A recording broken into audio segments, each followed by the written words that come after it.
आज का हमारा टॉपिक है इम्पोर्टेंस ऑफ बैंक, बैंकों का महत्व। कि बैंक किसी भी देश की अर्थव्यवस्था में क्या महत्व रखते हैं। यदि हम वर्तमान समय की बात करें तो प्रत्येक देश का उत्पादन, उद्योग, व्यापार तथा व्यवसाय पूर्णतः बैंकिंग व्यवस्था पर आश्रित होते हैं। एक तरह से हम कह सकते हैं किसी भी देश का आर्थिक और औद्योगिक विकास पूर्णतः बैंकिंग व्यवस्था पर निर्भर करता है। विभिन्न प्रकार की योजनाएं जो कि सरकार द्वारा बनाई जाती हैं, उनकी सफलता भी प्रत्येक देश के बैंकिंग स्तर पर या बैंकिंग विकास पर निर्भर होती हैं। जैसे प्रोफेसर विक्सेल ने बैंकों को आधुनिक चलन व्यवस्था का केंद्र बिंदु कहा है। उनके अनुसार यदि हम बात करें तो आधुनिक अर्थव्यवस्था में बैंकों को वाणिज्य तथा व्यापार का तंत्रिका केंद्र या नर्व सेंटर कहा जा सकता है। बैंकों से प्राप्त होने वाले लाभ या बैंकों के महत्व की यदि हम बात करें तो वो इतने अनेक हैं कि हम उनको पूरी तरह से वर्णित नहीं कर सकते हैं। फिर भी बैंकों के जो मुख्य मेन महत्व हैं या लाभ हैं जो कि हमें प्राप्त होते हैं वो इस प्रकार हैं। यदि हम इसमें देखें तो सबसे पहला जो है बैंक का महत्व वो है to collect savings of public. जनता का जो भी बचत है उन बचतों का संग्रह करना, ये बैंक का सबसे महत्वपूर्ण कार्य है। ये भी कहा जा सकता है क्योंकि बैंक किसे कहते हैं हमने पढ़ा था। बैंक वह संस्था है जिसका मुख्य कार्य जनता से जमाएं स्वीकार करना और जनता को ऋण देना होता है। व्यापारिक बैंकों का मुख्यतः कार्य यही होता है, जनता से जमा स्वीकार करना, to accept deposit from public and to provide loans to the public. तो ये बैंक का सबसे महत्वपूर्ण कार्य होता है, जनता से जमाएं स्वीकार करना। इसमें यदि हम देखें तो लोगों के पास जो भी अतिरिक्त धन है, मतलब उनको जो भी सैलरी मिलती है, उनकी जो भी आय होती है, उसमें खर्चा करने के बाद जो भी उनके पास सेविंग बचती है, जो भी एक्स्ट्रा मनी बचती है, तो अतिरिक्त धन जो है वो बैंक में जनता जमा के रूप में अपना पैसा दे सकती है। और बैंक जो हैं इन जमा धनराशियों को सुरक्षित रखते हैं और उन पर ब्याज भी देते हैं। क्योंकि बैंक इस पर ब्याज देते हैं तो एक तरह से ये जनता के लिए बेनिफिट ही है। और यही प्रवृत्ति, ब्याज जो दिया जाता है, ये ट्रेंड जनता में बचत की भावना को प्रोत्साहित करता है। और ये जो धन है जो जमाएं स्वीकार करता है बैंक, उस पर बैंक ब्याज तो देता ही है और इस धन से बैंक ऋण भी जनता को प्रदान करता है, जिससे कि उत्पादन की क्रियाएं या जो भी उनके निजी पर्पस हैं या निजी जो उनके कार्य हैं जनता के, वो पूरे कर सकते हैं। तो इस प्रकार बैंक का सबसे बड़ा महत्व क्या है कि जनता से जमाएं स्वीकार करके उनको उस पर ब्याज देना और उसके साथ साथ जनता को ऋण प्रदान करना भी बैंक का एक महत्वपूर्ण कार्य है। बैंक का एक प्रमुख लाभ हमें प्राप्त होता है। दूसरा है हमारा to bring flexibility in monetary system, मुद्रा प्रणाली में लोचता लाना। व्यापार तथा उद्योग की मौद्रिक आवश्यकता में होने वाले परिवर्तनों के अनुसार बैंक जो होते हैं वो देश में साख मुद्रा का समय समय पर आवश्यकतानुसार प्रसार एवं संकुचन करते हैं।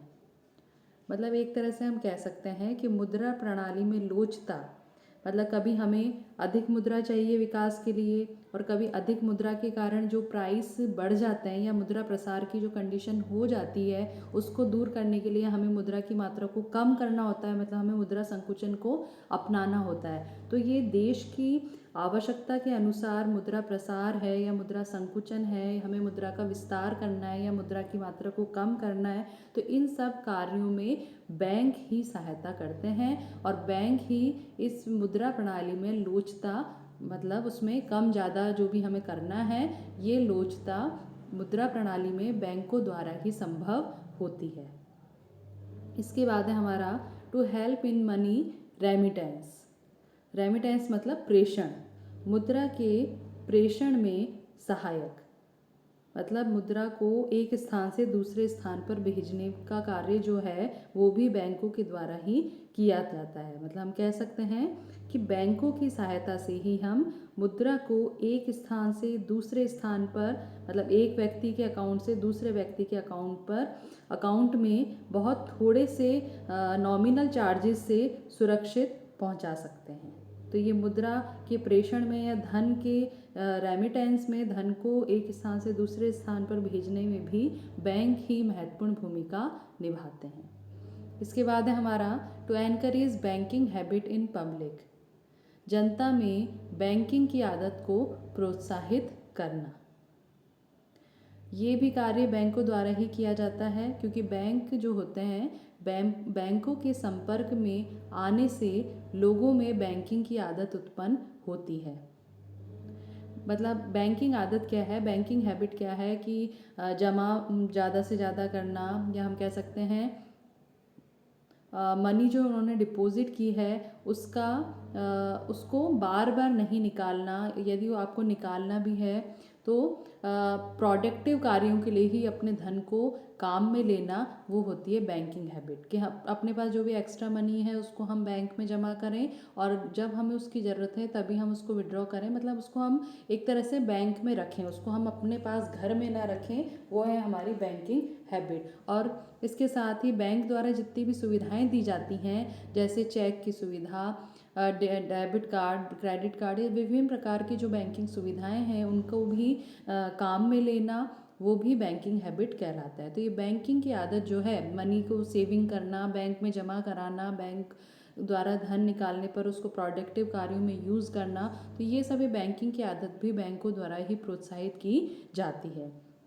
और आधुनिक काल की यदि हम बात करें तो साख का प्रसार मुख्य रूप से बैंकों द्वारा ही किया जाता है, और जिससे साख के प्रयोग के अनेक लाभ भी जनता को प्राप्त होते हैं।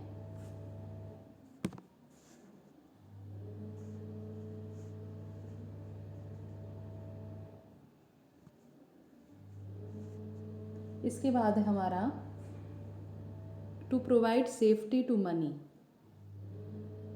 जो धन है जनता का उसको सुरक्षा प्रदान करना, ठीक है। तो ये कार्य तो बैंक करता ही है। बैंक में जो भी हम धन जमा करते हैं तो बैंक उसको सुरक्षित रखता है, या हम जो लॉकर वगैरह, हमारी बहुमूल्य, हमारी जो वैल्यूएबल्स हैं उनको बैंक में लॉकर में यदि हम जमा कराते हैं तो बैंक कैश मनी के साथ साथ जो हमारा ऐसी वेल्थ है, मतलब जो हमारा बहुमूल्य वस्तुएं हैं उनको भी सुरक्षा प्रदान करता है, और उनके बैंकों के द्वारा ही हम एक स्थान से दूसरे स्थान पर धन को सुरक्षित रूप में प्रेषित कर सकते हैं। इसके साथ ही बैंक अपने ग्राहकों की बहुमूल्य वस्तुएं, आभूषण, महत्वपूर्ण कोई डॉक्यूमेंट है उनको सुरक्षित रखने का कार्य भी बैंक द्वारा लॉकर की सुविधा देकर किया जाता है। इसके बाद है हमारा to give different types of facilities to customers, ग्राहकों को विभिन्न प्रकार की सेवाएं प्रदान करना।